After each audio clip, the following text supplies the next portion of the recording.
Fala pessoal, tudo bem? Hoje eu vou falar para vocês sobre as algas. E para começar, eu vou falar sobre as características gerais das algas, depois eu vou falar sobre os grupos das algas, ok? E a importância dela nos ecossistemas, certo?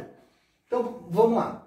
As algas, elas são extremamente importantes porque elas auxiliam no processo de fotossíntese, né? Elas possuem clorofila, então elas conseguem absorver fótons de luz, né? E aí elas realizam fotossíntese intensamente o tempo todo. Por quê? Porque elas estão lá na água, né? E elas possuem os cloroplastos, certo? Como nós vimos lá na outra unidade em Biologia 1, tá certo? Os cloroplastos contêm a clorofila e a partir daí eles conseguem realizar esse processo chamado fotossíntese, tá certo? Uma coisa que as algas possuem em comum é uma substância chamada clorofila A, tá certo? Algumas delas possuem flagelos e também cílios, que auxiliam no processo de locomoção, tá? Para elas se locomoverem no ambiente aquático onde elas vivem, tá? Esses seres vivos, normalmente vivem em ambientes oceânicos, tá? Porém, podem também habitar os ecossistemas dulcícolas, que são aqueles de água doce, tá certo? Rios, lagos, enfim. As algas, né, elas possuem uma estrutura chamada pneumatocisto. Esse pneumatocisto é uma estrutura que auxilia na troca de gases, tá? É como se fosse um pulmãozinho, mas não é, tá bom? Então ele auxilia para que ocorra a troca de gases entre a alga e o ambiente em que ela está vivendo ali, tá certo? Já falei que elas, na maioria, é oceânica, né? E elas ficam localizadas, normalmente, dependendo da quantidade de nutrientes. A gente vai ver mais para frente que tem um processo chamado eutrofização, que devido ao bloom, né, de nutrientes na água, elas começam a se multiplicar em excesso, certo? Então, onde tem mais nutrientes e tem a incidência de luz, esses organismos vão viver ali, tá? Obviamente se reproduzindo, porque elas se reproduzem muito rápido, elas vão ficar ali se reproduzindo, e além dessa reprodução, elas vão habitar, né, normalmente, a zona fótica, que seria a zona que tem maior incidência de luz, ok? Fazem parte aí da comunidade das algas, né, tanto a parte do fitoplâncton quanto os fitobentos. Os fitoplânctons são algas que ficam na superfície, tá? São algas que se locomovem. Já os fitobentos são algas fixas, que ficam normalmente no substrato, tá bom? Ali onde nós encontramos a parte, né, da terra, elas ficam fixas no chão, tá? Lá no fundo do rio ou do lago, beleza? Bom, galera, dando sequência agora, né, na classificação das algas, nós temos as algas douradas, ou chamadas de crisofícias, as euglenas, as diatomáceas, as dinoflageladas, as clorofícias, ou também chamadas de algas verdes, as feofícias, que são as algas pardas, e as rodofícias, que são as algas vermelhas. Bom, as algas douradas, elas têm essa cor, né, devido a uma substância, né, que elas possuem, que é associada à parede celular, tá? Lá ela é chamada de caroteno, certo? Elas podem ser dulcícola, né, viver na água doce, ou também marinhas, certo? Elas possuem aqui, ó, em comum, a clorofila A e clorofila C, tá bom? E aí elas têm celulose também na parede celular, o que vai conferir uma certa resistência desse tipo de alga, tá? E ela tem essa cor dourada, ela tem mesmo uma corzinha mais douradinha, por conta de umas substâncias marrom alaranjadas que elas possuem, certo? Na sua composição. Já as euglenas, tá? Elas são unicelulares, tá? Elas vivem livre, elas podem ser tanto dulcícolas quanto marinhas, porém em uma quantidade menor marinhas, tá? Elas vivem em locais poluídos, tá? com grande quantidade de matéria orgânica. Por quê? As euglenas, elas vão em busca dos nutrientes, tá? Como assim? Imagina que você está despejando esgoto num lago, tá? O que vai acontecer? Esse esgoto que você está despejando no lago, ele tem nutriente. Esse nutriente vai favorecer o crescimento dessas algas, tá? Por quê? Porque eu vou ter uma grande quantidade de bactérias fazendo, né, a decomposição, liberando gases nessa água. Essas algas se aproveitando dessa quantidade de nutrientes que tem ali, atingindo um pico máximo de reprodução, tá? E aí as bactérias vão tentando digerir aquilo que tem ali, vai, né, liberando gases que são, por conta da decomposição, né, gás metano, acaba por poluir aquela região. Essas algas vão se reproduzindo em excesso e vai ocasionando um processo chamado de eutrofização, tá? Essas aqui, elas possuem a clorofila A e B, tá? Normalmente elas têm pigmentação de clorofila A e B, e a clorofila A, ela é comum em todas elas, tá certo? Clorofila do tipo A. Algumas algas dessas, elas podem ser heterótrofas, tá? Ou heterótrofas das euglenas. Sendo assim, o que acontece? Elas realizam fagocitose, tá bom? Elas realizam o processo chamado fagocitose. Lembra que elas vão lá e envolvem o corpo, né? Que é o alimento dela, o corpo estranho ali, vai. O nutriente que tá ali, que pra gente é um corpo estranho, mas pra ela é um alimento, tá? Quando não tem luz, elas conseguem fazer a fagocitose, por isso que se reproduzem assim, né, em excesso. Quando o ambiente não colabora com elas, elas têm uma capacidade de se formar, né, de formar alguns cistos arredondados, né, que elas travam o desenvolvimento delas, e quando o ambiente favorece, o que acontece? Elas voltam a ser o que elas eram antes, tá? Já no caso das diatomáceas, elas têm uma casquinha protetora, tá? Chamada diatomito. E esse diatomito, ele é formado por uma substância mais rígida, chamada de sílica. A sílica, ela vai favorecer essa diatomácea como se fosse uma proteção para ela. Em um determinado momento, essa casquinha, né, formada por sílica, o que ela vai fazer? Ela vai abrir, né, e vai cair ao chão, lá no substrato. Aquela sílica, ela vai auxiliar no processo de formação de algumas substâncias, né? Quando coletadas, elas são transformadas em pastas de polimento, tá? Elas são utilizadas na fabricação de corantes, tá? Que mais? Isolantes térmicos, inseticidas, tá bom? Elas têm uma cor meio amarelada, tá? Meio dourada, e elas têm essa carapaça de sílica. Então, vou colocar aqui para auxiliar vocês. A carapaça, né, de sílica, também clorofila. Clorofila do tipo A, e também elas possuem clorofila do tipo C, tá bom? Lembrando que as diatomáceas são importantes por conta disso, né?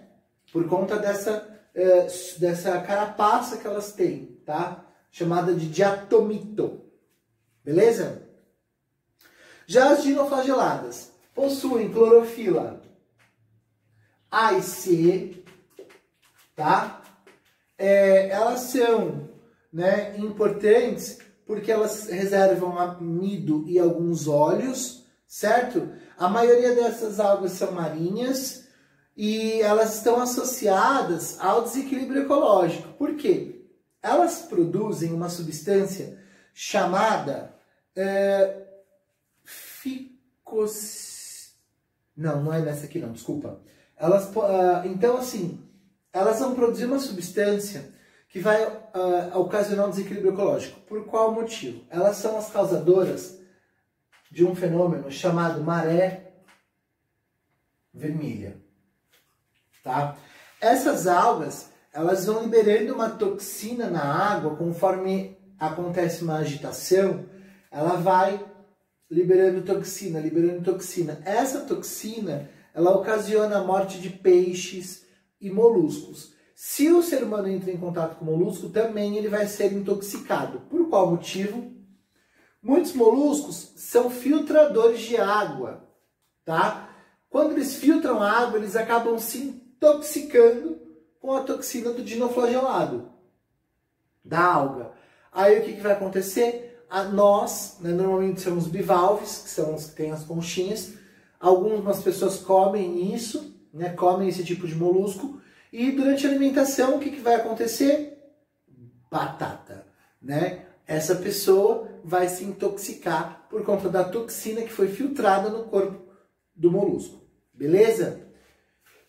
Essas algas também, dinoflageladas, elas ocasionam um fenômeno de bioiluminescência, tá? O que acontece? Acontece a oxidação do substrato, chamado luciferina, tá? E aí ele vai catalisar uma enzima chamada luciferase, certo? Vai liberar um produto, que quando esse produto ele é excitado, né, quando ele é movimentado, quando acontece uma movimentação, um chacoalho, agitação, enfim, ele vai produzir uma bioiluminescência, tá? Eles vão emitir sinal de luz brilhante, tá certo? Já as algas verdes, elas são algas, né, que produzem clorofila do tipo A e B, tá certo? Elas também produzem uma substância chamada xantofilas, ok? Ou xantófilas. Tem amido como reserva, tem parede celular composta de celulose, né? Tem os alfaces do mar que podem são usadas na cozinha oriental para alimentação, tá? Também são marinhas e dulcícolas, beleza? E também elas armazenam, isso aqui é importante, hein? Armazenam o carbonato de cálcio, que é o KCO3, tá bom? Carbonato de cálcio. Já as feofícias, que são as algas pardas, elas possuem umas bolinhas assim, ó, né? Tem as folhas, e a gente tem que sempre lembrar que as feofícias, né, são as algas que têm as bolinhas associadas, tá? São as algas pardas. Essas algas pardas possuem clorofila do tipo A e C também, tá? Elas são acumuladoras de KCO3 também. Só que aqui ela armazena o carbonato de cálcio na parede celular, tá? Isso vai conferir uma maior rigidez a essas plantas. Elas chegam a crescer cerca de 60 metros, tá? De altura, beleza? Elas produzem também um ácido chamado ácido algínico.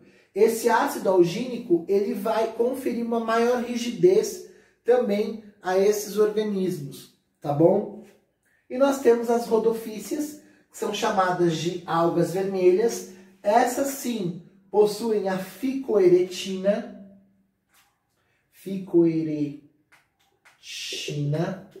tá? Essa ficoeretina, ela é importante porque ela vai dar uma coloração avermelhada para essa alga, tá? Elas produzem clorofila do tipo A e D, clorofila A e D de dado, tá?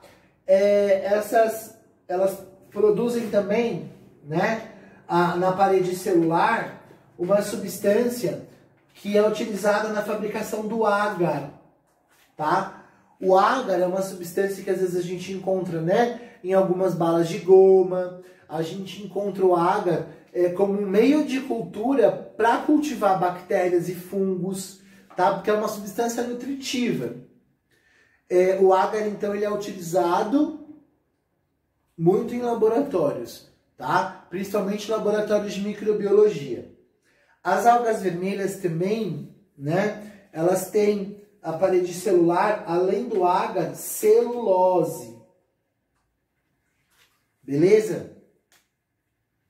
Algumas dessas algas rodofícias, elas conseguem viver em um ambiente mais profundo, chamado de bentônico. Por qual motivo que elas conseguem viver em ambientes mais profundos? Porque as ondas luminosas que têm coloração azul, elas conseguem captar essas ondas que chegam em maior profundidade, tá? E mesmo assim elas conseguem realizar a fotossíntese nas profundezas, certo? Aí essas algas, elas são muito usadas na culinária oriental para fabricação e, né, confecção de sushis, tá? É aquela casquinha preta que às vezes a gente encontra no sushi, tá bom? Podem ser também encontradas em ambientes dulcícolas, né? Porém em menor quantidade, beleza? É isso, pessoal. Vamos ver agora a reprodução desses organismos, tá certo? As algas podem se reproduzir assexuadamente por divisão binária, que é comum nas formas unicelulares, que ocorrem a mitose para efetuar a divisão dessa célula. A célula mãe, ela dá origem às células filhas, que são exatamente idênticas às células anteriores, né, que são as células mãe. Isso acontece também no grupo das bactérias, tá certo? A divisão binária. A reprodução assexuada também pode acontecer por zoosporia, que acontece em algas multicelulares aquáticas. Os zoósporos, eles se dispersam pelo meio aquático e ele chega, né, a gerar uma nova alga. Por quê? Porque é como se ele fosse uma célula flagelada que se fixa no substrato, né, e ele vai se desenvolver. A partir do momento que ele se desenvolve, ele vai formar um ser adulto. As algas também podem se reproduzir de forma sexuada, sendo o ciclo mostrado aí na imagem um ciclo aplonte, tá? A meiose vai ocorrer na fase do zigoto, que é chamada de meiose zigótica, e também é chamada de meiose inicial. Cada célula vai iniciar a formação de um novo organismo adulto, que será um organismo haploide, certo? É um organismo N. Já o ciclo diplonte, também chamado de haplobionte diplonte, acontece em algumas outras algas, onde acontece o encontro do gameta, né, dos gametas na fecundação. Aí vai surgir um zigoto que vai acabar originando um adulto diplonte, né, diploide, perdão. A meiose é gamética e vai servir para formar os gametas. Também é chamada de meiose final, porque ela vai ocorrer no final do período do desenvolvimento do indivíduo, quando ele se torna adulto. O ciclo diplobionte, ele acontece, né, através da alternância de gerações entre indivíduos haploides e indivíduos diploides. Acontece meiose espórica, né, ou intermediária, e vão formar esporos, né, que logo após o adulto diploide. Os esporófitos, eles são adultos, né, 2N, ou seja, diploides, que vão formar esporos. E os gametófitos são adultos N, que originam os gametas.